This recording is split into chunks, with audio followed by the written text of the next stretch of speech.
우리가 위대하신 주님 앞에 다시 한번 영광의 박수를 올려드리십시다. 할렐루야. 주님 홀로 영광 받아 주시옵소서. 아멘. 자, 이제 마지막 석 장 남았습니다. 그죠? 우리가 늘 마칠 때는 아쉽지만 그러나 마지막을 장식해 주실 주님을 또한 기대합니다. 우리는 늘 새로운 세상을 바라보면서 만들어가는 그런 사람이 될 때 우리 속에 기대가 있고 희망이 있고 뭔가 앞으로 나아가는 것이 장래가 그리고 미래가 밝고 힘이 나요. 우리는 그런 새로운 세상을 기대하고 만들어 나가는 사람인 줄 믿습니다. 그래서 오늘 이 계시록에서도 비록 아프고 힘들고 눈물 나는 세상이지만 미래를 바라볼 때, 장래를 바라볼 때 새로운 세상을 만들어가는 그런 소망이 있기 때문에 그것을 돌파할 수 있는 힘이 생기는 것이고, 그리고 미래와 장래가 기대가 되는 거예요. 여러분 속에 미래와 장래에 두려움이 있다면 우리가 새로운 세상을 만드는데 한번 동참하십시다. 주님은 그런 우리들을 언제든지 환영하십니다. 그래서 20장에 보면 또 내가 봄에 천사가 무저갱의 열쇠와 큰 쇠사슬을 그의 손에 가지고 하늘로부터 내려옵니다. 즉 새로운 세상을 만드시고 새로운 세상을 향해 나아갈 때에 가장 큰 걸림돌이 뭐냐면 우리를 붙잡고 있는 과거거든요. 그리고 우리를 속이는 악한 무리의 참소거든요. 그리고 우리를 계속해서 우리를 떠나지 않는 유혹이란 말이죠. 그런데 오늘 하나님께 천사를 보내셔서 무저갱의 열쇠와 큰 쇠사슬을 그의 손에 가지고 하늘로 내려와서 우리를 지금까지 속이고 우리를 유혹했던 것, 우리를 참소했던 모든 악한 무리들을 완전히 묶는 그런 역사를 오늘 보게 됩니다.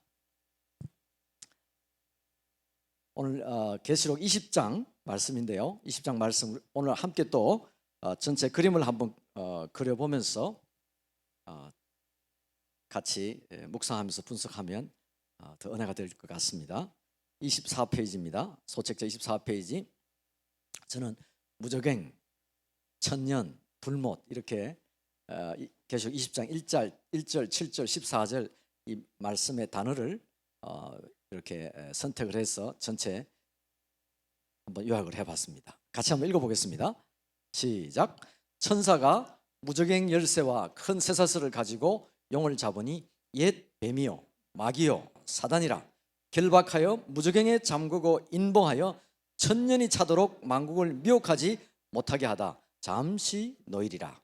예수의 증거와 하나님의 말씀을 인하여 목배임을 받은 자의 영혼들과 짐승과 우상에게 경배하지도 아니하고 이마와 손에 그의 표를 받지도 아니한 자들이 살아서 그리스도와 더불어 천년 동안 왕노릇하니 첫째 부활이라. 천년이 참에, 천년입니다. 백이 아니고 천년이 참에 사단이 옥에서 놓여 곡과 마곡을 미혹하고 싸움을 붙이리니 성도들의 진과 사랑하시는 성을 두름에 하늘에서 불이 내려 저희를 소멸하였다. 미혹하는 마귀는 불과 유황못에 던지우고 짐승과 거짓 선지자도 있어 세세토록 밤낮 괴로움을 받으리라. 흰 보좌와 위에 앉으신 자를 보니 땅과 하늘이 피하여 간 데 없고 죽은 자들은 보좌 앞에 섰는데 책이 있는데 생명책이라. 바다와 사망과 음부도 죽은 자들을 내어주고 각 사람이 행위대로 심판을 받고 사망과 음부도 불못에 던지우니 둘째 사망 곧 불못이라. 생명책에 기록되지 못한 자는 다 불못에 던지우리라. 아멘. 자, 여기 보면 전체 14절 짧은 절이죠. 짧은 절에 보면 1절과 6절까지는 천년 왕국에 대해서 기록하고 있습니다. 그죠? 글자대로 천년 왕국에 대해서 쭉 기록하고 있고, 그리고 7절에서 15절까지는 그 천년이 지난 뒤에 잠시 사단이 풀려나는데 그 풀려난 뒤에 백보자 심판. 백보자 심판이라는 것은 우리나라 보자기라는 뜻이 아니고 하얀 보자야. 하얀 보자에 앉으신 하나님 앞에서 이루어지는 마지막 심판의 모습이 15절까지 놓여 있습니다. 그래서 크게 두 모습으로 그림으로 우리가 환상을 우리가 볼 수 있습니다. 그래서 첫 번째 환상인 그 천년 왕국에 대한 것은 무저갱의 열쇠를 가지고 천사가 와서 용을 잡습니다. 용을 잡는데 2절에 보니까 용을 잡으니 그것은 옛 뱀이요. 옛 뱀은 창세기에 나오죠. 그죠? 이 하와와 하와를 그 유혹한 바로 마귀, 옛 뱀입니다. 그죠? 그리고 마귀요. 주로 신약에서는 마귀라고 많이 나오죠. 그리고 옛 뱀이며 마귀요 다 같은 속성이라는 것이에요. 그리고 곧 사단이기도 하다는 거예요. 그래서 그 사단은 뭐냐면 앞에 그 2장 9절과 3장 9절에 보면 사단의 회당이라 그러면서 특별히 유대인들이 계속해서 방해하고 유대인들이 핍박을 많이 했어요. 이 당시 1세기 그리스도인들은 대부분 상당수가 유대교 배경을 가지고 있던 사람들이 주님 앞으로 돌아왔단 말이죠. 그러다 보니까 그 비슷한 동료들인 그 유대교의 사람들이 회당이라고 하면서 그들이 집단을 이루어서 핍박하고 오히려 그들이 이 숨어있는 그리스도인들을 찾아내서 로마 군인에게 결국 발각되어서 죽는 그런 그 아픈 역사를 가지고 있습니다. 그런 사단의 회당. 그리고 빌라델피아 교회에 정말 너희가 작은 능력을 받았지만 결코 나를 배반하지 않았다고 하는 그 사단에게 결코 머리 숙이지 않고 또 무릎 꿇지 아니하는 그 빌라델피아 교회를 하나님께서 특별히 예수님께서 특별히 그 격려한 그런 내용들을 볼 수 있습니다. 스무나 같은 교회는 정말 궁핍하지만 너희가 궁핍하게 보이지만 참으로 부유한 자다라고 하면서 사단의 공격에도 결코 그들이 무릎 꿇지 않은, 비록 능력은 작지만 끝까지 하나님 앞에 신실했던 그 두 교회를 기억을 합니다. 그리고 또 구약에 보면 스가랴서 3장 2절에 보면 여호수아를 대적하는 자가 사단이에요. 그래서 하나님께서 뭐라 그러면 너는 불에서 금방 나온 불에 거슬린 나무가 아니냐, 타다가 남은 나무. 그러니까 아무런 타다 남은 나무 뭐예요? 사실 아무런 가치도 없고 어떤 능력을 발휘할 수 없는 그런 사단의 존재에 대해서 얘기하고 있는 거예요. 그러다 보니까 이 사단은 정말 힘이 없는데도 불구하고 자기는 마치 살아있는 생명나무와 같은 그런 것으로 우리에게 속임을 주는 거예요. 그래서 인간의 형태로도 가끔 표현되기도 합니다. 예수님께서 마태복음 16장 23절에 보니까 그 베드로가 예수님 앞에 그러죠. 우리가 주님, 우리가 여기에 조사하니 같이 우리가 청학셋을 짓고 삽시다. 그리고 정말 주님 꼭 십자가에 못 박혀 돌아가셔야 됩니까? 당신은 하나님이신데. 그러니까 예수님이 뭐라 그랬습니까? 베드로 보고 사단아 내 뒤로 물러가라 그러면서 베드로가 얼마나 깜짝 놀랐겠어요. 자기 보고 사단아 그러니까 아마 상처가 좀 됐을 것 같아요. 그러나 우리가 속아 넘어갈 때 우리는 사단의 밥이 되는 거예요. 베드로전서 말씀처럼 정말 우는 사자처럼 삼킬 자를 두루 찾는다는 거예요. 우리는 하나님에 속해 있지만 우리가 속는 순간, 유혹당하는 순간 우리는 그들의 노예가 된다는 것입니다. 그래서 때론 나약한 그 육신적 유혹이 있을 때 그 앞에서 참 그런 아픔을 우리가 봅니다. 그리고 바울은 뭐라 그랬습니까? 바울은 내 안에 사단의 가시가 있다 그러거든요. 어떻게 보면 우리 각자의 그런 아픔이 있는 사람도 있을 것입니다. 평생 고치지 못하는 아픔, 넘을 수 없는 그런 타고난 그런 장애인이라든지 그런 많은 아픔들이 있는 분들이 있을 거란 말이죠. 그러나 그것은 우리가 정말 이제는 그 사단이 완전히 무저갱에 잠그고 임봉될 때 그 모든 것으로부터 우리의 보는 모양이 아니라 우리 심령 깊숙이 깊은 영적 자유함을 얻을 때에 하나님 앞에 온전한 믿음으로 서게 되는 줄 믿습니다. 그래서 그 무저갱에 임봉을 하는데요, 무저갱이라는 것은 끝이 보이지 않는 그런 밑바닥이에요. 우리가 그러잖아요. 우리가 참 힘들고 어려울 때 밑바닥 인생을 산다 그러지 않습니까? 바로 무저갱이 그러는 거예요.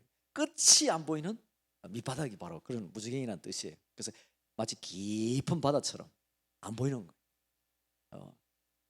바다처럼 끝이 없는 아무것도 살 것 같지 않은 어두움, 그런 것이 바로 그 무저갱입니다. 그 무저갱에다가 임봉하여서 천년이 차도록 이제는 다시는 만국을, 온 땅을 미혹하지 못하게 하는 거예요. 그러니까 모든 사람들이 미혹으로부터 자유케 된다는 거예요. 어두운 세력으로부터 자유케 되는 그런 날이 온다는 것이, 그것이 또한 천년의 세월이라는 것입니다. 그래서 어떤 분들은 이 천년이 상징의 숫자라고 하는 사람도 있고, 또 상당수는 이것이 정말 문자 그대로 천년이라고 하는 사람들도 있습니다. 아무튼 그렇게 천년 동안 딱 임봉되어 있다가 묶여 있다가 잠시 놓인다라고 하는 그런 표현을 하고 있어요. 그래서 그 천년 동안 거짓말로부터 자유하고 그 참소로부터 자유하고 하나님의 나라에서 하나님의 말씀으로 인해서 풍성한 그런 자유함을 누리는 그 사람들은 누구냐? 그러면 4절에 하나님의 말씀, 예수의 증거와 하나님의 말씀을 인하여 첫 번째는 뭐냐면 목배임을 받은 자의 영혼들이라. 즉 순교한 자, 예수님 이름 때문에 순교하고 예수님 이름 때문에 죽임을 당한 수많은 영혼들이라. 그리고 두 번째는 누구냐? 짐승과 우상에게 경배하지 아니하는 자. 666이라고 그랬죠. 우리가 13장에 나오는. 그러니까 이 땅의 경제적 어려움 때문에 경제적 유익을 얻기 위해서 할 수 없이 타협하게 되는 그런 상황이 올 거란 말이죠. 그런데 그런 짐승의 유혹과 우상과 그런 것들에 타협하지 않은 그런 사람들. 그리고 세 번째는 이마와 손에 그의 표를 받지 아니하는 그런 666 표를 받지 않느냐 한 모든 사람들이라. 그런 사람들이 살아서 그리스도와 더불어서 천년 동안 왕노릇 하는데 이것이 바로 첫째 부활이라 그렇게 기록하고 있습니다. 그래서 잠시 여기서 천년 왕국에 대해서 이렇게 성경에 기록하고 있는데 좀 그림으로 좀 이렇게 보여주면 좀 쉬울 것 같아요. 우리가 이렇게 있으면 예수님께서 오셨어요. 그죠? 예수님께서 이 땅에 오셨습니다. 그리고 이쪽에 이제 구약이에요. 구약에서는 오실 예수님. 그리고 언젠가는 메시아가 오신다는 거죠. 그래서 그 메시아가 딱 오셨어요. 그러고 나서 뭐가 시작됩니까? 메시아 오시면서 하나님 앞에 교회가 생기게 되죠. 그래서 우리는 지금 교회 속에 살고 있습니다. 그러다가 언젠가는 우리가 믿습니다. 그죠? 어떤 것을 믿습니까? 주님이 오시는 것을 믿어요. 그래서 언젠가는 예수님께서 오세요. 그래서 일부에서는 예수님이 공중으로 먼저 오신다라고 믿는 사람이 있습니다. 공중재림을 하시죠. 그러고 나서 예수님이 이 땅에 오시면 그때부터 어떻게 되겠어요? 바로 이 말하는 천년 동안 성도들과 왕노릇 하시는 거예요. 이게 바로 천년이라는 거예요. 우리가 왕 같은 제사장이요 천년 동안 하나님과 왕노릇 한다는 거예요. 그러고 나서 이때 이 천년이 지나고 나면 이제 진짜 공중에 재림하는 것뿐만 아니라 모든 우리의 성도들과 함께 공중으로 휴거된다라고 생각하죠. 휴거되어서 마지막으로 이 모든 시간이 지나고 난 뒤에 지상재림, 예수님이 지상으로 완전히 재림한다고 생각합니다. 그러고 나서 정말 새 예루살렘과 하나님 앞에 영원한 하나가 되는 그런 시간이죠. 자, 그런데 여기 보면 5절과 좀 더 자세히 살펴보면 5절과 6절에 보면 이렇게 나왔습니다. 20장 5절과 6절에 그 나머지 자들은 그 천년이 차기까지 아직 살지 못하더라. 그러니까 그리스도 안에서 죽은 자들은 천년이 차기까지 아직 살지 못하다. 부활이 안 됐다는 얘기예요. 즉 첫째 부활이라. 그러니까 그 첫째 부활 6절에 보니까 그 첫째 부활에 참여하는 자들은 복이 있고 거룩하도다.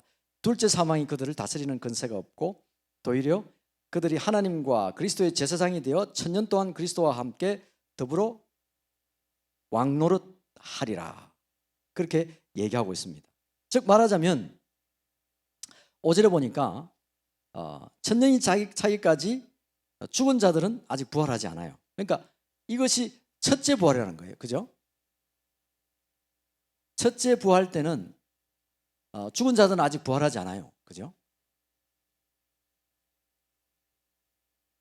언제 부활하냐면 이때 죽은 자들이 부활하게 되는데 이게 즉 말하자면 죽은 자들이 부활하는 좋고 뒤에 보면 11절에 한번 보십시다. 11절에 보면 또 내가 크고 흰 보좌와 그 위에 앉으신 이를 보니 땅과 하늘이 그 앞에서 피하여 간데 없더라. 그리고 14절에 쭉 보면 사망과 음부도 불못에 던지우니 이것이 둘째 사망이라. 즉 말하자면 예수님이 완전히 재림하실 때가 사람들이 말하는 백보자 심판이고 14절에 나오는 둘째 사망이고 그리고 완전한 둘째 부활이라는 거예요.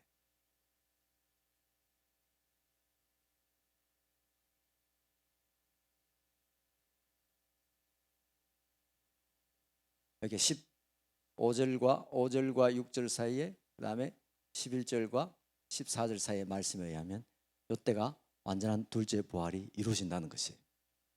그래서 예수님께서 지상 재림할 때 이제 모든 것이 완성되는 것이죠.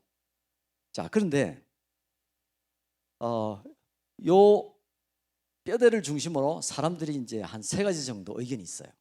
어떤 세 가지 정도 의견이 있냐면 예수님이 재림하실 때에 환란이 있을 것이라고 믿는 사람들이 대환란이 있다라고 생각하는 사람이 여기에 있어요. 예수님 오시기 전에 분명히 어떤 환란의 징조가 있다. 그래서 앞에 7 인의 재앙, 그다음에 7 대접의 재앙 그런 것들이 있잖아요. 그래서 이때 대환란의 시간이 있을 것이다. 대환란의 시간이 있을 것이다 생각해.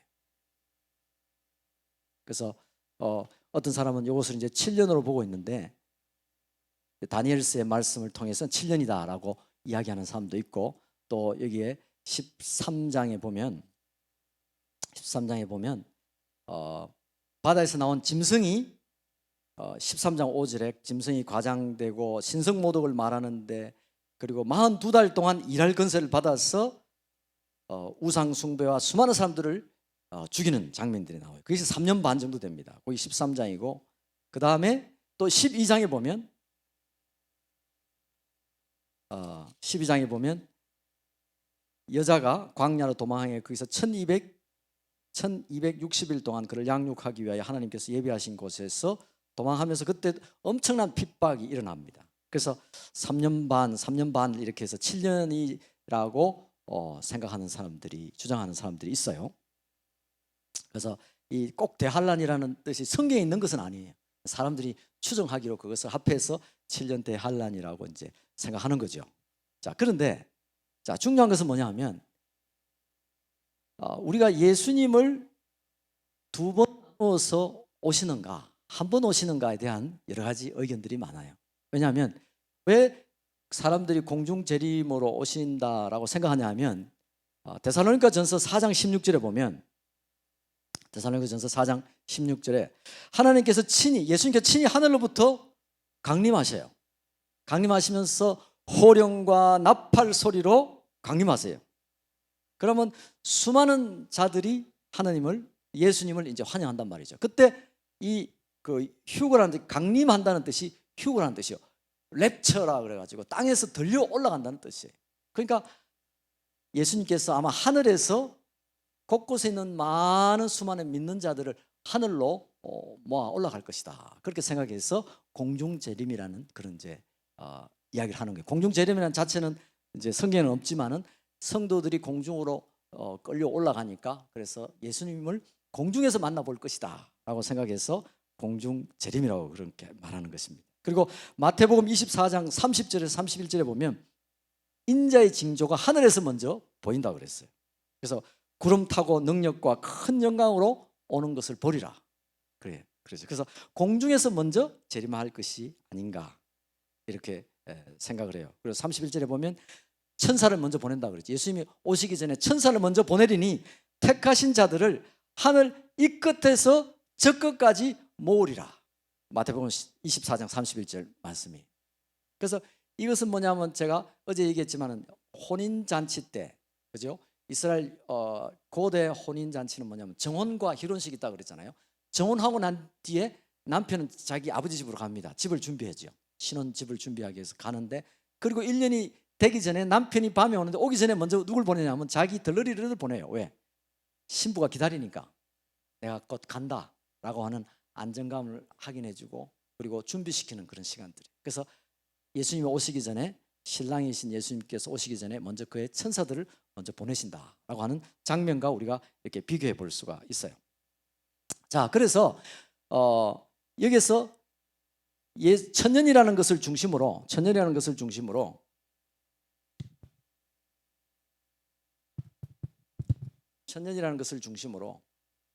예수님이 천년이 시작되기 전에 먼저 온다. 이제 천년 시작되면 여기서 시작되잖아요, 그죠? 여기서 딱 시작이 되는데, 여기서 시작되는데, 천년이 시작되기 전에, 여기서 천년이 시작되면 이제 여기까지 되는 거죠, 그죠? 시작되기에 오시는 라고 믿는 사람들은 뭐냐면 이게 전천년설이라고 그래요. 예수님 전에 천년이 시작된다. 그래서 전천년설이라고 그래요.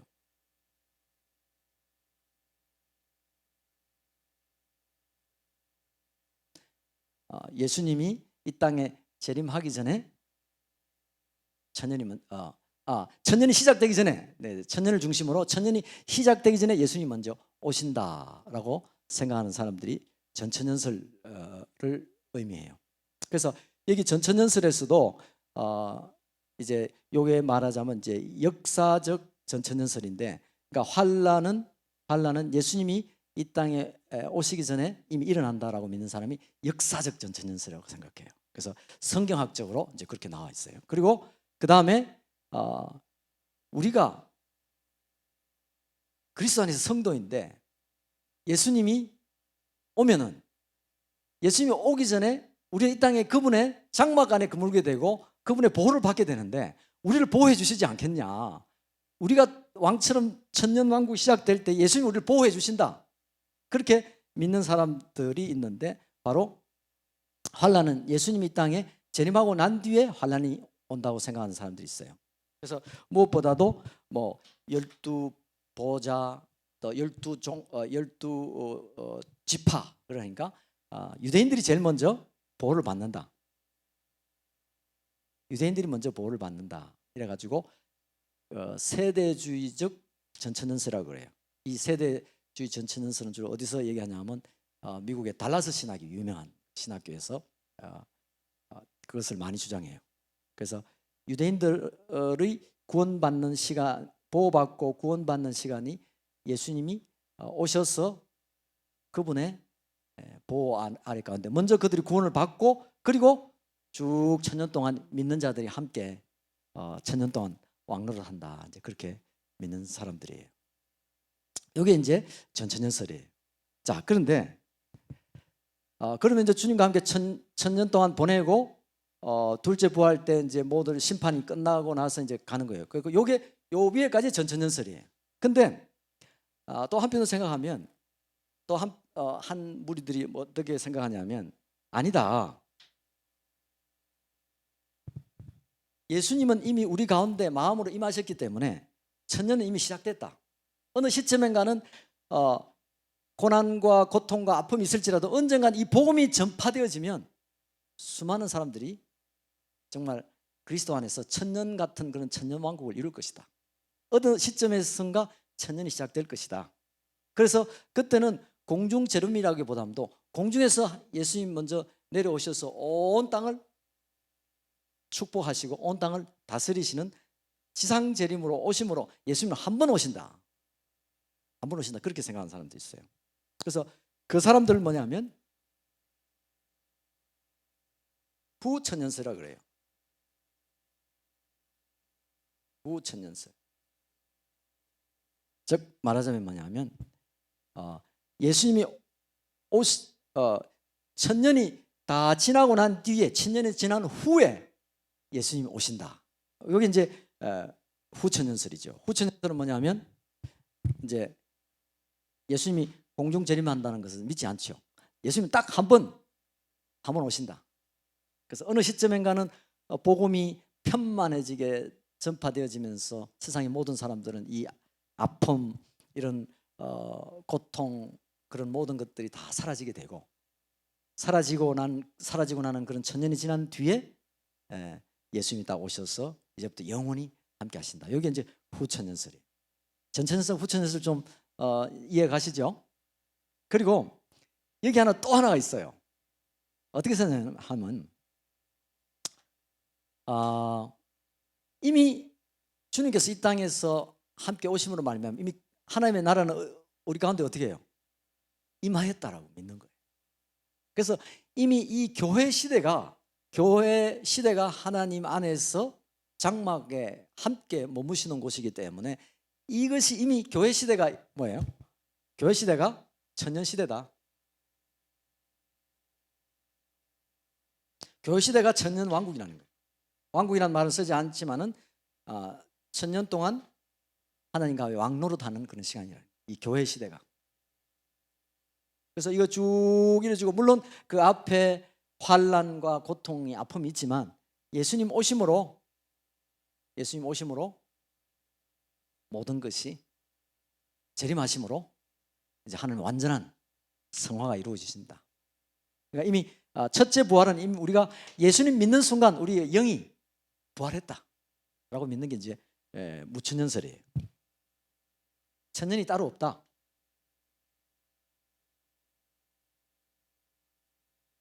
천년이라는 건 하나의 어떤 상징의 숫자인 것이지 계시록 자체가 숫자인 것이지 딱 천년이라고 쓰여진 것은 아니다. 아니 안 그러면 왜냐하면 사람들은 뭐 천년이다 이천이다 자꾸 이상한 얘기하고 그러기 때문에 이 천년이라는 숫자 자체는 그 의미가 없는 것은 아니지만 상징의 숫자로 교회 시대를 의미한다. 그래서 언젠가는 예수님이 정말 도둑같이 오실 것이다. 우리가 그때까지 있으면 주님과 함께 영원히 삶을 살게 될 것이다 라고 하는 게 이제 한 세 가지 정도, 전천년설, 후천년설, 부천년설이라는 이 세 가지 학설이 그래도 가장 좀 유력하게 사람들이 이제 인정하는 거예요. 여기서 좀 뭐 또 환란이 언제 일어날 것인가, 뭐 전 환란선, 후 환란선 이런 게 여러 가지 있지만 그 사람들 이제 보는 각도에 따라서 조금씩 다르긴 해요. 그래서 이 요한계시록 이 20장의 말씀이 구체적으로 어떤 날짜라든지 어떤 기간이라든지 순서라든지 그렇게 정해놓지 않았기 때문에 이것은 사람들이 이제 나름대로 보는 그런 견해입니다. 그래서 주님께서 언제 오실 것인가 확정할 수 없다는 거예요. 그것은 정말 예수님도 모르신다고 그러셨기 때문에 이런 것으로 이해할 수 있겠습니다. 질문 있으십니까? 물론 많겠지만은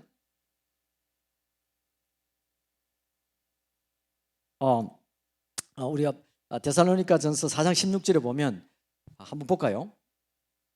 네, 하늘에서 먼저 오신다 그랬어요. 왜냐하면 이 당시에 사람들이 예수님 오시는 것에 대해서 지금도 예수님 오시는 것에 대해서 논란이지만 1세기 때도 예수님 오시는 것에 대해서 엄청난 논란이 많았어요. 그죠? 그래서 데살로니가 성도들은 예수님 재림하실 것이다 믿고 자기가 살아있을 때 예수님 오실 것이라고 믿고 어떻게 했겠어요? 일 안 하는 사람들이 많았어요. 예수님 오시기 때문에 뭐 때문에 일하냐? 하늘에 가서 산에 올라가서 기도하고 집에서 기도하고 막 그랬어요. 일을 안 하는 거예요. 그리고 또 어떤 사람들은 슬퍼하는 거예요. 왜? 예수님 오셔야 되는데 예수님 오시는데 예수님 믿고 먼저 죽어버렸어. 그럼 어떻게 할 거예요? 죽은 사람은 어떻게 하는가에 대한 그런 막 걱정, 근심이 많았어요. 그래서 이 예수님 오시는 것에 대해서는 지금 요즘 시대만 이게 관심이 있었던 건 아니에요. 예수님이 성천하시고 난 그 뒤부터 그때부터 언제 오실 것에 대해서 관심이 계속 많았다는 거예요. 어떻게 보면 사도 바울도 그의 생애 가운데 예수님 오실 거라고 믿었을 수도 있어요. 그래서 사도 바울은 내가 땅끝까지 이르러 복음을 전거하리라 그랬어요. 그래서 그는 서바나까지 가겠다고 했거든요. 그러니까 우리 속에 주님이 오시는 그 마지막 시대에 대한 신앙은 무엇인가? 내가 주님 오실 때까지 복음 전한다. 그것이 우리의 우선순위가 되는 것이. 그래서 우리가 주님 오실 거라 생각하고 막 저 이스라엘 감람산에 가서 기도만 하고 있으면 되겠습니까? 그거는 하나님이 원하는 게 아니라는 거예요. 주님 오시는 그날까지 이 두루마리를 펴서 온 땅 가운데 온 열방과 족속과 방언과 모든 사람들에게 이 멋진 아름다운 소식을 이 하나님 예수님께서 떼신 인자께서 떼신 그 두루마리를 전하는 것이 이것이 우리의 목표가 되어야 되고 주님 오실 때까지 기다리는 자세가 되어야 될 줄로 믿습니다. 네, 말씀하십시오. 그야말로 말 그대로 공중은 땅에 내려지고 공중에서 그러니까 땅에서는 엄청난 그런 그 아픔과 재앙들이 있고 하나님 앞에 휴거당한 사람들이라고 하죠. 휴거당한 사람들은 하늘에서 공중에서 그런 우리는 올라가야죠. 혼자 있을래요?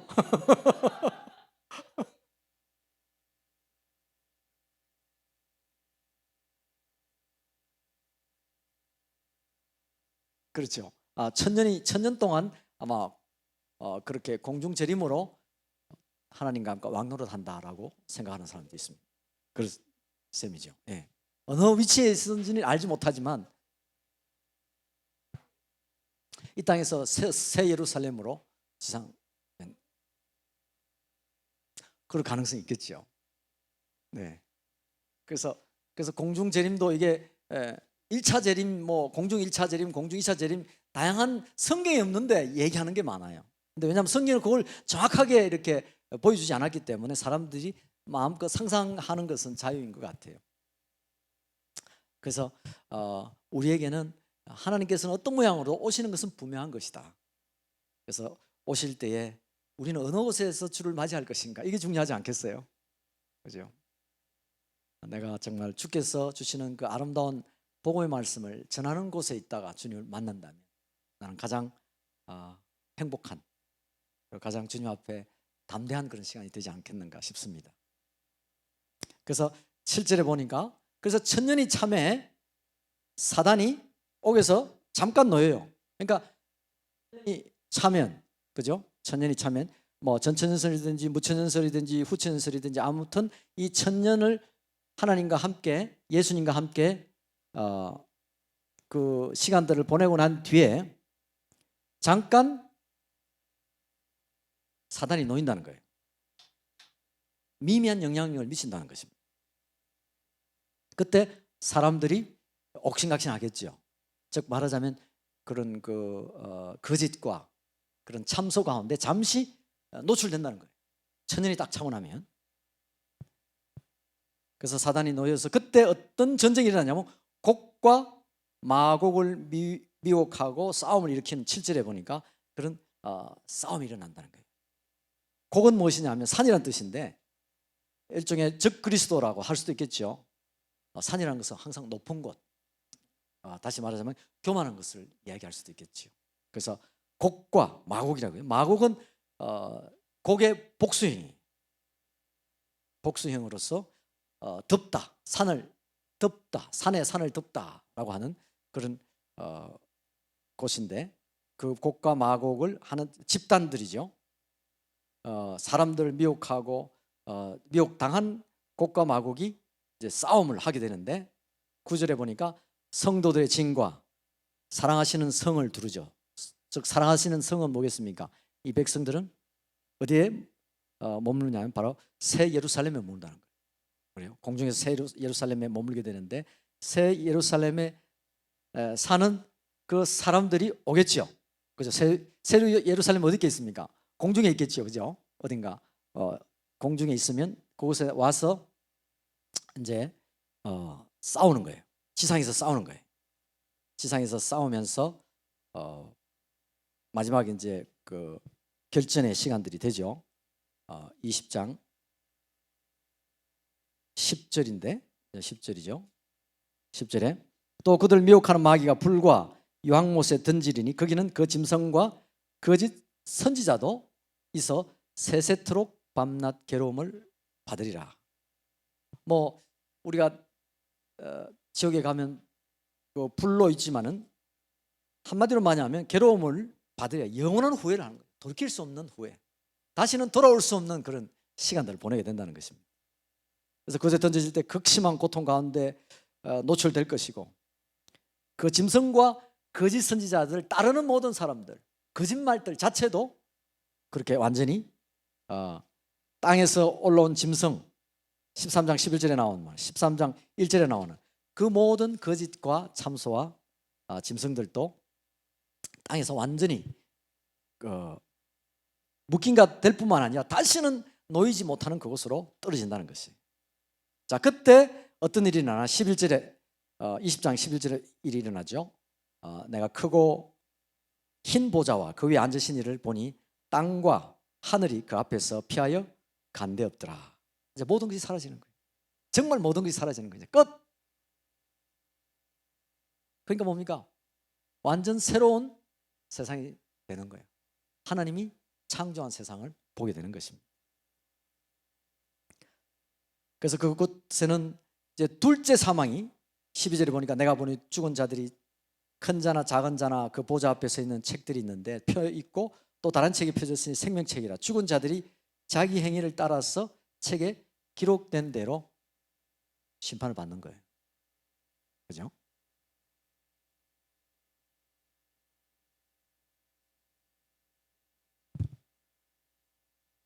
거의 동시에 일어나죠. 동시에. 그래서 백보자 심판과 마지막에 이제 그 장면들이 동시에 일어나는데 주님께서 자기 행위를 따라서 책에 기록된 대로 심판을 준다는 거예요. 이때는 죽은 자들이 다 일어나죠. 그죠? 첫째 부활 때는 죽은 자들이 일어나지 않는데 둘째 부활 때는 죽은 자들이 다 일어나게 됩니다. 다 일어나게 되고 자기 행위를 따라 책에 기록된 대로 심판을 받죠. 믿는 자든 믿지 않는 자든 다 심판을 받게 됩니다. 그리고 13절에 보니까 죽은 자들이 다 이제 일어서는 부활되는 완전한 부활이 일어나죠. 둘째 부활이 일어나죠. 죽은 자들 내줌에 각 사람이 자기의 행위대로 심판을 받습니다. 그리고 그 생명책에 기록되지 못한 자들은 어떻게 됩니까?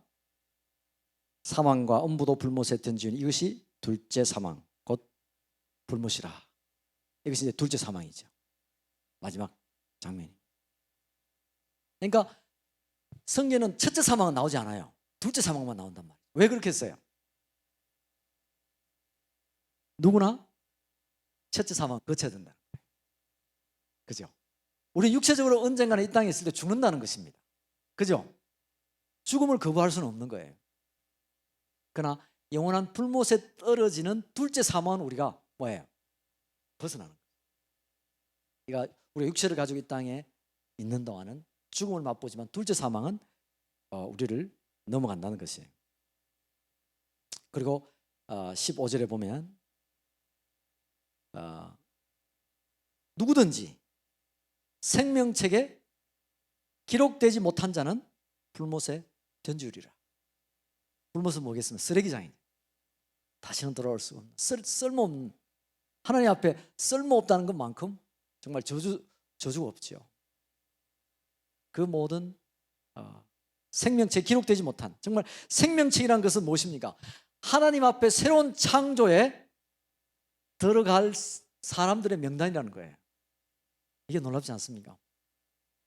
하나님의 창조에 참여할 수 있는 자, 창조자이신 하나님의 그 영역 가운데 함께 참여하는 자가 된다는 거예요. 하나님께서 물로 이 세상을 심판하셨을 때, 그 방주를 만들었을 때 누가 그 가운데 들어갈 수 있었습니까? 사람으로서는 오직 8명, 노아 부부와 그리고 그의 자녀들의 부부들이라. 이제 하나님께서 새롭게 창조하는 시간이 오신 거예요. 그 창조 시간에 믿음으로 끝까지 포기하지 않은 사람, 그 사람들이 참여한다는 것입니다. 그 명단이 기록되어 있다는 것이에요. 얼마나 그 명단에 있을 때 감격스럽겠어요. 아마 이 요한계시록 읽을 때 그 첫 번째 성도들은 감격스러웠을 거예요. 12절 한번 보면요, 어떤 뭐냐면 내가 보니 죽은 자들이 큰 자나 작은 자나 그 보좌 앞에 서 있는데 책들이 펴 있단 말이죠. 아마 이 당시에 1세기 성도들은 그 로마 황제 네로의 사형집행관 앞에 서 있을 거예요. 딱 보고 사형집행관이 의자에 딱 앉아가지고 한 명씩 다 오는 거예요. 너 이쪽으로, 너 저쪽으로. 이쪽으로 가면 바로 경기장으로 죽는 것이에요. 이쪽으로 가면 뭐예요? 사자굴에 들어가는 거고, 좀 기다리는 거는 나중에 하임당하는 거예요. 그 앞에 한 발짝 한 발짝 다가가면서 우물쭈물 대면서 도망갈 수도 없고 어찌할 수 없는 그 상황 안에 놓인 이 1세기 성도들은 어떤 마음이었을까요? 그 앞에 있는 그 책은 생명책이 아니라 뭔 책이었겠어요? 죽음의 책입니다. 죽음의 책 앞에 서 있는 그들의 마음은 어땠을까요? 2차 대전 때 유럽 전 지역은 나치가 주도했습니다. 나치가 주도한 게 뭐예요? 600만 명의 유대인들을 학살했어요. 곳곳마다 숨겨져 있는 유대인들을 찾아서 어떻게 합니까? 명단 작성하는 거예요. 나치 장교들이 딱 의자에 앉아서 한 명씩 오면 너 유대인이야? 아니야? 어디서 왔어? 하는 거예요. 수용소로도 갈 수 있고 아수비스 수용소로도 갈 수 있고 이제 정말 가스장으로 갈 수도 있는 그런 그 상황 안에 있는, 아마 그때 성도들이 이 성경을 읽었다면 어떤 생각이 들까요? 내 목숨은 그 앞에 있는 그 사람의 모든 게 달려있는, 그 중에서 산 사람도 있을지도 모르겠어요. 대부분은 덜덜덜덜 떨면서 어찌해야 될는지. 각국의 수많은 선교사들은 이민국 앞에 서 있는 선교사들의 마음일 거예요. 여기 뭐하러 왔어요? 물을 때 정말 비자는 연장하고 싶은데 내가 뭐하러 왔다 그러면 솔직히 말하면 비자 연장 안 해줄 수 있고, 그 떨리는 마음을 가진 선교사들 마음.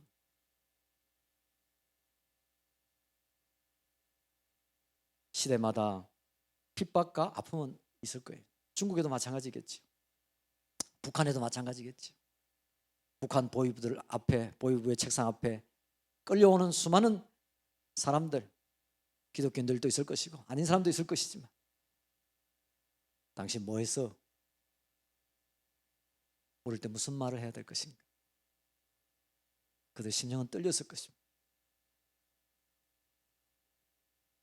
그런데 이 말씀은 그렇게 얘기하고 있습니다. 또 다른 책을 펴줬으니 곧 생명책이라. 죽은 자들이 자기 행위를 따라 책들에 기록된 대로 심판을 받을 것이라.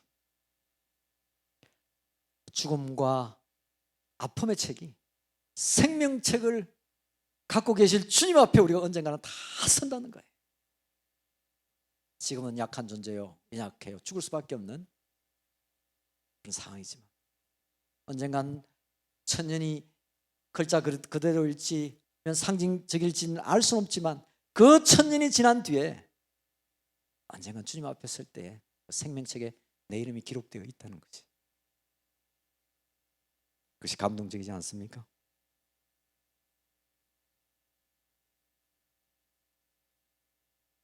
할렐루야.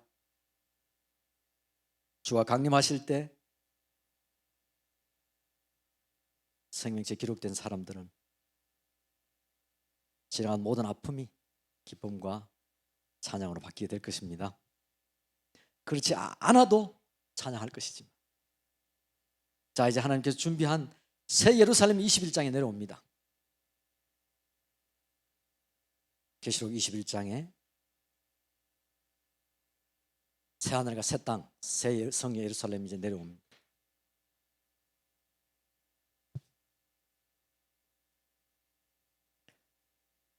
진짜 하늘에서 내려오는 그 성 예루살렘은 어떤 성일까?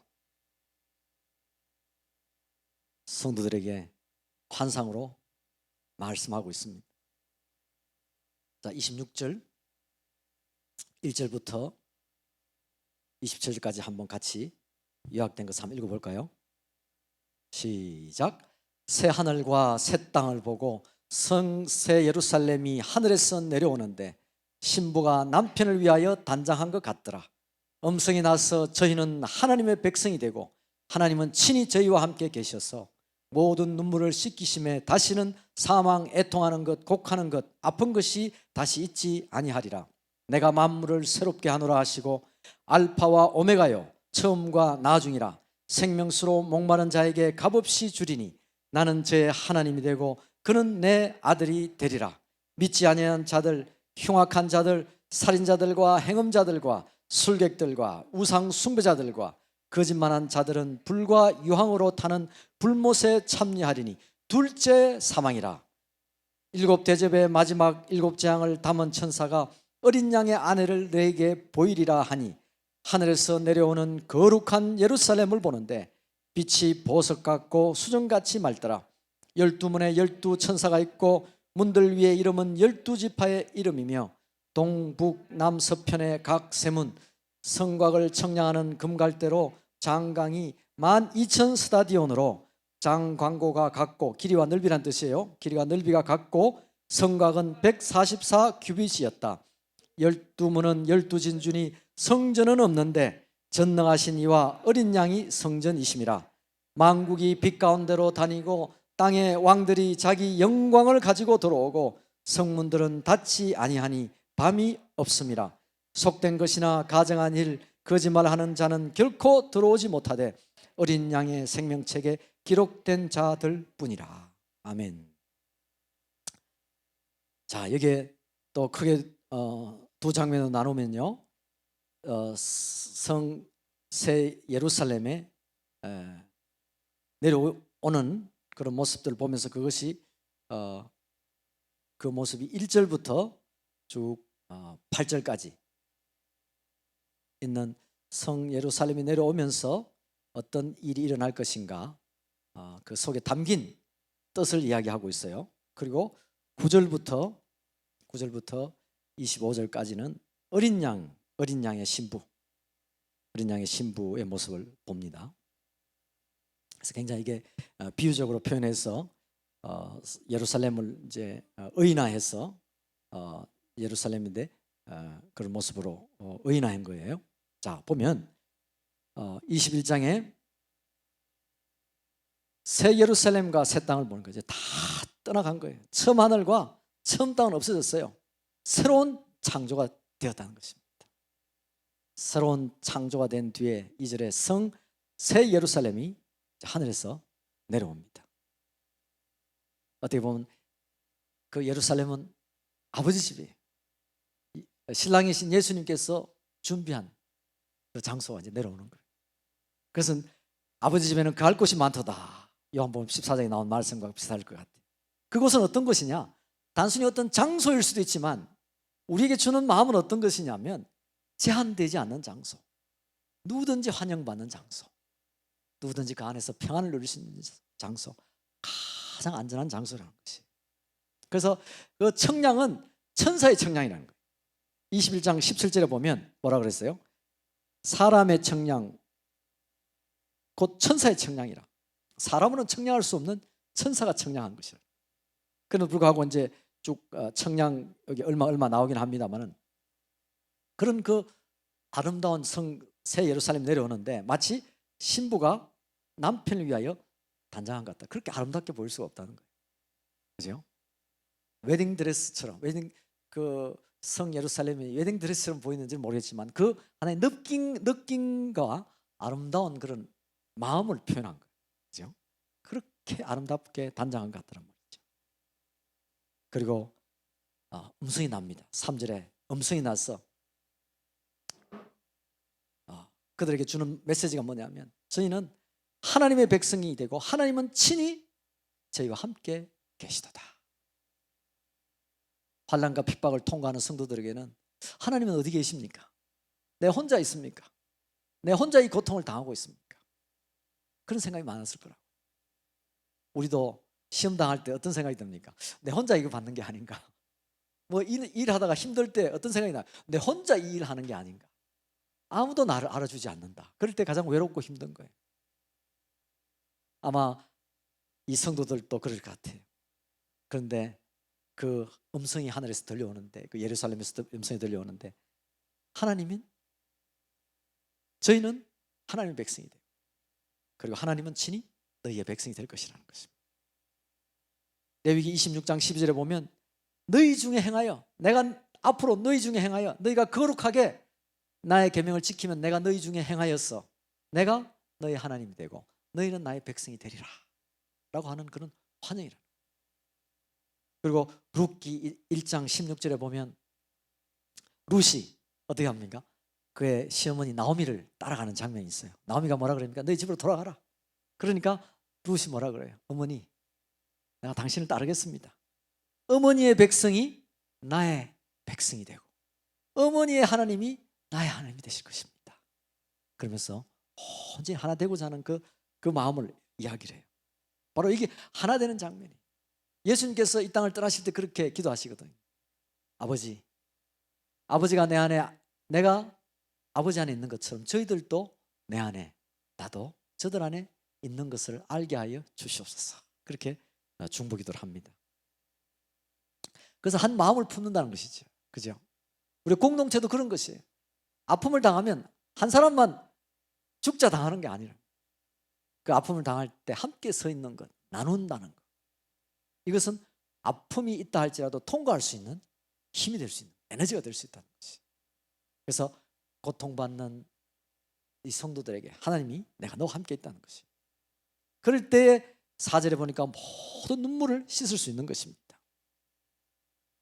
수고하고 애쓰고 눈물 많은 그 고난의 시간들을 다 씻을 수 있다는 것이. 우리가 눈물을 이길 수 있는 것은 슬프지 않기 때문에 눈물을 이길 수 있는 것은 아닐 것입니다. 그리고 눈물을 씻을 수 있다는 것은 그 슬픔을 통과할 수 있다는 것이. 그리고 눈물을 씻을 수 있다는 것은, 극복할 수 있다는 것은 4절에 다시는 사망이 없고 애통하는 것이 없고, 애통하는 자는 위로를 받을 것이라 그러지 않습니까? 그리고 곡하는 것이 없고 아픈 것이 다시는 있지 아니하고 모든 제한들이 풀린다는 것이. 나를 이해하는 사람이 있고 나와 함께하는 전능한 자가 나를 아는 순간 그것을 통과한다는 것. 마치 코로나 때문에 2단계, 2.5단계 모이지도 못하고 뭐 하지도 못하지만 하나님께서 우리와 함께 한다고 할 때에 그 제한은 우리 가운데 아무런 제한이 안 된다는 것입니다. 통과할 수 있다는 것이. 그래서 5절에 그래서 내가 만물을 새롭게 한다는 것이. 우리가 만물을 새롭게 할 때 가장 먼저는요, 눈에 보이는 것을 새롭게 하기 전에 우리 마음을 먼저 새롭게 한다는 거예요. 그래서 날마다 하나님께 새로운 영을 부어주시는 이유가 뭐냐면 우리를 새롭게 하기 위해 하시는 거예요. 우리의 눈이 어떤 것에 따라서 우리가 보는 세상이 달라지는 것이. 하나님 우리 눈을 새롭게 하시는 거예요. 그래서 새 예루살렘이 내려올 때에 내가 만물을 새롭게 하노라. 이미 새롭게 하신 거예요. 나는 알파야, 내가 다 이뤘다. 6절에 보니까 다 이뤘다. 예수님께서 언제 다 이뤘다 말씀하셨죠? 십자가상에서 그랬잖아요. 다 이뤘다. 주님께서 십자가상에서 다 이뤘다고 말씀하셨을 때 어떤 마음으로 하셨을까요? 내가 비록 아버지 집에 가지만 언젠간 다시 와서 내가 완전히 다 완성할 것이다 라고 하는 그런 마음으로 말씀하셨을 거예요. 이제 다시 한번 말씀하셨어요. 다 이루었다. 다 이루었다. 이제 모든 것들이 새롭게 창조되고 다시는 내 백성들이 그런 아픔을 당하지 않을 것이다. 나는 처음과 마지막이요 생명수로 목마른 자에게 값없이 주리라. 수고하고 무거운 짐진 자들아 다 내게로 오라 그러지 않습니까? 이제는 수고하고 그 애쓴 모든 것들이 끝난다는 거예요. 다시는 그런 것들이 여러분을 해치지 못하게 될 것이라는 것이. 그래서 7절에 보면 나는 저의 하나님이 되고 그는 내 아들이 되리라. 하나님 초청하시는 거예요. 나는 이제 너희 하나님이다. 너희는 나의 아들이 되는 것이다. 예수님께서 그 요단강에서 세례를 받고 하늘이 열리잖아요. 이는 내 사랑하는 아들이요 기뻐하는 자라. 이제 여기에서 뭡니까? 그 예수님 안에서 끝까지 지킨 모두에게, 신앙을 지키고 믿음을 지킨 모두에게 너는 내 아들이라. 내 백성을 넘어서 아들로 되는 거예요. 마치 예수님을 내 아들이라고 한 것처럼 너희도 내 아들로 환영받는 것입니다. 아들로 환영받고, 그리고 그 이외에는 비겁한 자들, 18절에 보면 믿지 아니한 자들, 흉악한 자들, 살인자들, 음행한 자들, 술객들과 우상 숭배자들, 거짓말하는 모든 자들은 불과 유황불에, 즉 말하자면 다시는 그런 거짓말이 없다는 거예요. 비겁한 자들은 누구겠습니까? 두려워하는 자들이겠죠. 두려워하는 자들은 하나님 안에서 사랑을 모르는 사람들입니다. 하나님의 사랑이 없으면 두려워하거든요. 하나님의 사랑이 있는 자는 두려움을 이길 수가 있습니다. 두려워하지 말라. 나의 사랑을 아는 자는 너희 가운데 있는 두려움을 극복할 것이라는 것입니다. 요한일서 4장 1절에 나오죠. 그러므로 가운데 있는 모든 것으로부터 자유케 되는데 그 자유함을 경험할 때 둘째 사망을 넘어가는 거예요. 너희 영혼은 영원히 살게 된다는 것입니다. 친히 아들과 딸을 바라보시는 하나님, 그죠? 아들을 찾으시는 아버지의 마음을 여기서 볼 수 있습니다. 너희는 내 아들이라, 내 딸이라. 어떻게 보면 눈물을 씻어주는 것은 무엇이겠어요? 이 성도들의 아픔을 바라볼 때 정말 그들의 눈은 가슴에는 피눈물이 나는 거예요. 피눈물을 나는 자식을 바라보는 어미의 마음, 아버지 마음이 어떻겠어요? 그 아버지 마음이 담겨 있는 거예요. 다시는 그런 아픔이 너희들을 함부로 못할 것이다. 그러면서 그 이제 후반부에는 9절부터 새 예루살렘의 그런 규모들이 나오죠. 7대접의 마지막 7재앙을 가진 담은 천사가 어린 양의 아내를 내게 보이리라고 합니다. 보통 항상 7재는 이렇게 하나님의 뜻을, 좋은 뜻을 이렇게 보여주는 성도들을 향한 그런 격려와 위로의 메시지가 많아요.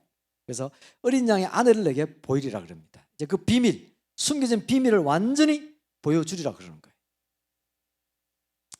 그래서 거룩한 성 예루살렘의 그 규모는 어떤 것이냐고 보면 하늘에서 10절에 보니까 하늘에서 내려오는 거룩한 예루살렘을 봅니다. 근데 그 거룩한 예루살렘을 볼 때에 성령께서 요한을 데리고 올라가서 보는 거예요. 그러니까 우리가 성령의 이끌림을 받을 때에 그분의 환상을 볼 수가 있는 것입니다. 우리가 요즘도 마찬가지죠. 우리가 성령의 이끌림을 받을 때에 그분의 나라를 이해하게 되는 거예요. 성령의 이끌림을 받을 때에 그분의 위로와 격려가 우리를 사로잡을 수가 있는 것입니다. 하나님의 말씀을 날마다 본다 할지라도 성령의 사로잡힘을 경험하지 못하면 이 말씀 속에 살아있는 위로와 격려에 사로잡힐 수가 없어요. 성령이 사로잡히는 것, 성령에 감동되는 것, 이거 굉장히 중요한 것입니다. 우리 지식으로 말씀을 보는 게 아니거든요. 그 속에 살아 역사하시는 그분이 주는 메시지, 내 심령과 골수를 쪼개는 것을 넘어서 내 깊은 곳에 심고자 하는 그 말씀의 씨를 하나님 심기를 원하십니다. 그래서 성령으로 나를 데리고 하늘로 가서 하늘로 내려오는 거룩한 예루살렘을 보는데요, 빛이 보석 같고 수정같이 맑습니다. 11절에 빛이 아주 보석 같고 수정같이 맑은데 눈부시고 찬란해서 바라볼 수 없을 정도로 빛이 나는 거예요. 그리고 12절부터 보면 12문에 12천사가 있고 문들 위에, 그죠? 이게 예루살렘이 어떻게 생겼냐면 정육각형으로 생긴 것 같아요. 그죠? 그죠? 좀 뭐 그렇습니다만 아무튼 이게 하늘로부터 내려오는 거예요. 네. 육면체, 정육면체. 이해가 되죠? 적육면체. 이게 정사면체입니까? 그렇습니까? 그럼 여기다가 요거 하나? 육면체 아니에요? 맞죠? 예, 그래요. 그래서 정육면체가 이게 내려오는 거예요. 이거보다 훨씬 빛나고 번쩍번쩍합니다. 내가 번쩍번쩍 빛나는 건 내가 못 그려서 그렇고. 그래서 이게 각 곳에 3개의 문들이 있어요. 3개. 그래서 12문이 있다고, 12문. 그래서 이곳에 있는지 아무튼 이렇게 12문이 있다고 그랬어요. 12문이 있는데. 그래서 각 문에는 어떻게 하면 각 문에는 딱 있는데 문이 어떻게 되어 있다고 그랬습니까? 12문은 21절에 보니까 12문은 12진주니, 22절에 그죠? 성문 없고 성곽, 11절에 보니까 13절에 보니까 동서남 서편에 각 산문이 있고, 그죠? 각 산문이 있어요. 그리고 그게 문 앞 뭐가 있냐면 12지파의 이름, 그죠? 지파의 이름이 있고, 그 다음에 문이 딱 있는데, 그죠? 문이 있는데 어떻게 해요? 문이 열려 있어요. 그죠? 그죠? 문이 열려 있어요. 그렇습니까? 문이 열려 있고 12절에 보니까 12문에 12문에 12천사가 있고 문들 위에 이름이 12지파의 이름이, 그죠? 지파 이름. 그리고 각 문에 천사가 있어요. 천사가, 그죠?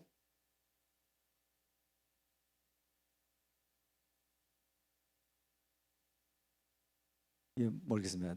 천사가 있어요. 천사가 이렇게 나라는 천사가 다 있고 문이 항상 열려 있어요. 그죠? 문이 열려 있어요. 이런 문들이 쫙 열려 있는 문들이 있습니다. 그래서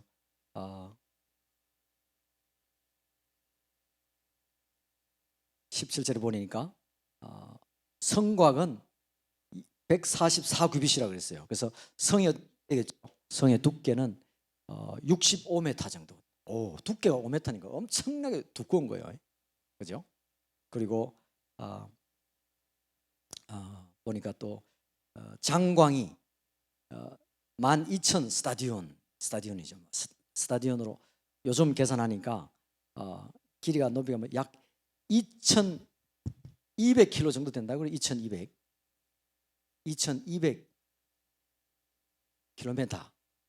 그러니까 이게 만약 중간이 부산이라 그러면 크기가 어느 정도 될까요? 이제 몽골, 여기서 2,200km 한 몽골, 다음에 저기 홍콩, 그죠? 홍콩, 그다음에 저기 밑으로 가면 필리핀, 그다음에 여기 동쪽으로 가면 일본 북간도, 그죠? 끝에 일본 끝 북간도 같은. 그러니까 이 정도의 큰 성이라고 한번 상상해 보세요. 엄청나겠죠? 네. 그런 예루살렘 성이, 새 예루살렘 성이 내려온다는 거예요. 엄청난 규모의 그 예루살렘 성이 내려오는데 22절에 보니까 성 안에 내가 성전을 보지 못하였으니, 성 안에 성전이 없대요. 왜 성전이 없냐 보니까 이는 주 하나님 곧 전능하신 이와 및 그 어린 양이 그 성전이심이라. 그죠? 성전이라는 것은 하나님이 살아 계신 곳이잖아요. 머무는 곳인데, 이제 성전이 뭐라 그랬어요? 하나님이 그 자신이 성전이 되었다는 거예요. 그분을 어디다가 이렇게 모시고 있을 수 없는 거죠. 온 땅이 그분 임재하시면 온 땅 가운데 펼쳐져 있다는 것이. 그죠? 에베소서 2장 20절과 22절에 보면 뭐냐면 바로 복음이 전파되어진 하나님의 그 임재하심을 다 알고 인정하는 모든 곳을 의미하는 거예요. 사도와 선지자들의 복음의 그 바탕 위에서 세워진 그 성이라는 것이죠. 즉 구조물은 그 복음의 바탕 위에 예수님이 누구세요? 성전의 모퉁이 되시는 거잖아요. 그죠? 하나님이 임재하시는 그 모든 곳, 온 임재를 의미하는 것이죠. 그래서 성전이 따로 없는 거예요. 어느 한 곳에 머무실 수도 없고, 주님의 이름이 선포되어지고 예배되어지는 그 모든 것이 성전이라는 것이. 그래서 예배는 그래서 중요한 것이. 그분을 아는, 예수님을 아는 모든 사람이 있는 곳에는 절로 뭡니까? 예배가 나온다는 거예요. 찬양이, 새로운 노래가 나온다는 거예요, 날마다. 그래서 그것이 성전이라는 거예요. 그곳에는 그 성문은 25절에 보니까 성문들은 닫지 아니하니 밤이 없어요. 이제 밤이 없어요. 밤은 어둡고 우리를 두렵게 하는 곳이지만 그 밤이 없다는 거예요. 그리고 27절에 속된 것이나 가정한 일이나 거짓말하는 자는 결코 들어오지 못하리니 어린 양의 생명책에 기록된 자들만 들어올 수 있는 것입니다. 그런데 그곳으로 지나는 이 새 예루살렘으로 들어왔다가 나갈 수 있는 사람들은 누구냐? 라고 하면 24절에 만국의 빛 가운데로 다니고 땅의 왕들이 자기 영광을 가지고 들어온다는 것이. 땅의 영광을 가진 사람들은 왕들 누구겠습니까? 우리 자신들이라. 우리가 왕 같은 제사장들이라는 거예요. 그죠? 하나님은 아브라함에게 뭐라 그랬습니까? 너는 큰 민족을 이루리라 그래요. 이루리라. 너가 민족이고 너가 왕이고 너가 온 민족을 다스리는 자들. 그 왕들이 이 예루살렘 성을 들어왔다 나왔다 하는 거예요. 문도 없고 어떤 제한도 없는 그런 완전한 곳이 된다는 것입니다. 아마 많은 선교사들은 그럴 거예요. 우리가 복음 전도할 수 있도록 주님 온 땅에 좀 비자가 좀 없게 해주십시오. 그런 날이 올 것이라고 저는 믿습니다. 주님 오시기 전에 그런 일이 나면 너무 좋고, 그죠? 우리 여기 외국인들도 많은데 그런 비자들이 좀 없어졌으면 좋겠어요. 1942년 전에는 그런 비자가 없었다고 그래요. 여권도 없었답니다. 1942년 전에는. 근데 언제부턴가 여권도 생기고 비자도 생겨가지고 통치하는 거예요. 언젠가는 모든 것이 없는 성문들이 열려있는 그런 때가 올 것이라고 믿습니다. 그분의 이름이 선포되어지는 곳, 그분을 높여지는 곳, 영광이 전체가 빛이 발하는 거예요. 성전의 빛을 발하는 거예요. 어두운 것이 없고 완전한 임재가 있고 그곳에 있는 사람들, 넘어지는 사람들도 없고 엎어지는 사람들도 없고 그 빛이 등불이 되어서 이끌어 주시기 때문에 그런 신뢰하고 존귀하게 여기고 서로를 존귀하게 여기고 서로가 신뢰하고 그런 아픔이 없는 것, 눈물이 없는 그런 아름다운 그곳에 신부가 있다는 거예요. 신부가 얼마나 안전하겠어요. 그죠? 신부는 안전해야 결혼식에 참여하지 않겠어요? 어떤 영화 같은 데 보면 결혼식 직전에 신부가 막 생각하다가 뛰쳐나가 버리고 그러더라고. 그죠? 그거는 반대되는 그림이잖아요. 그죠? 우리 신랑 대신 그 신랑 앞에 안전하게 있는 이 장소, 편하게 있는 장소. 우리 공동체는 그런 장소가 돼야 돼요. 여기 우리가 모임할 때 왜 안 나올까? 안전하지 않기 때문에 안 나올 수도 있고, 그죠? 우리가 좀 게을러서 안 나올 수도 있긴 있지만 뭔가 재미가 없어서 안 나올 수도 있는 거예요. 안전하고 아름답고 서로 귀하게 여기고 서로 존중하고 서로 막 격려하고 위로한다면 아마 그런 곳에 다 우리가 나오려고 그래요. 우리가 정말 결혼식 날 신부는 얼마나 아름답게 대우받습니까? 그죠? 많은 사람들이 옆에 와서 탁 사진 찍으려고 그러고 그러잖아요. 그죠? 여러분들도 그러죠? 그런 사람으로 대우받을 때에 몰려든다는 거예요. 바로 계시록 21장의 말씀, 그런 모습입니다. 아름다운 모습, 안전한 장소. 그게 아름다운 것이라는 거예요. 뭐 빛이 나서 뭐 이게 휘황찬란해서 아름다운 것이 아니라 내면 깊은 곳에 그것이 안전하고 아무도 해를 주지 않는. 물론 이 땅에서 이루어질 수는 없지만 우리 공동체는 최소한 그런 것을 향해서 목표를 향해서 나가야 된다는 거예요. 그렇죠?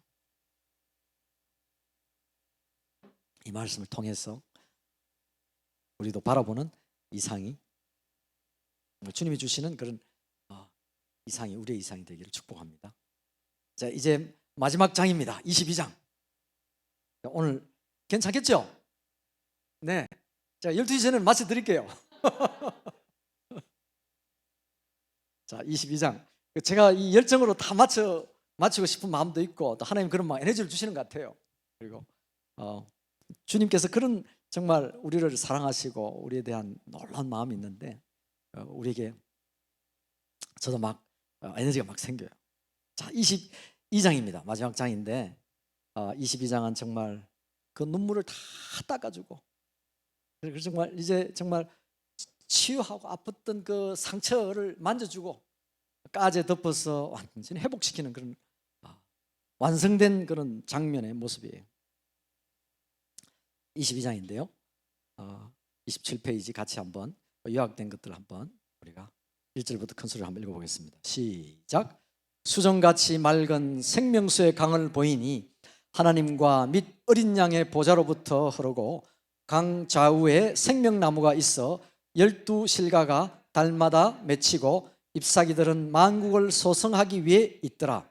다시 저주가 없고 밤이 없겠고 등불과 햇빛이 쓸데없으니 주 하나님이 저희에게 비치심이라.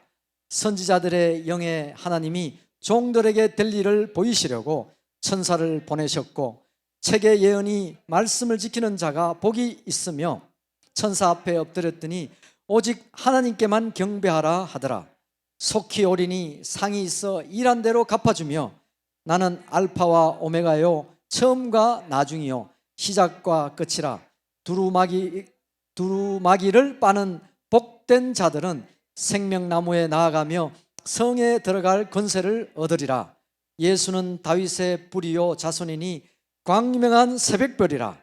성령과 신부가 말씀하되 오라, 듣는 자도 목마른 자도 값없이 생명수를 받으라 하시더라. 누구든지 이것들 외에 더하면 기록된 재앙들을 제하면 기록된 생명나무와 및 거룩한 성에 참여함을 제하여 버리시리라.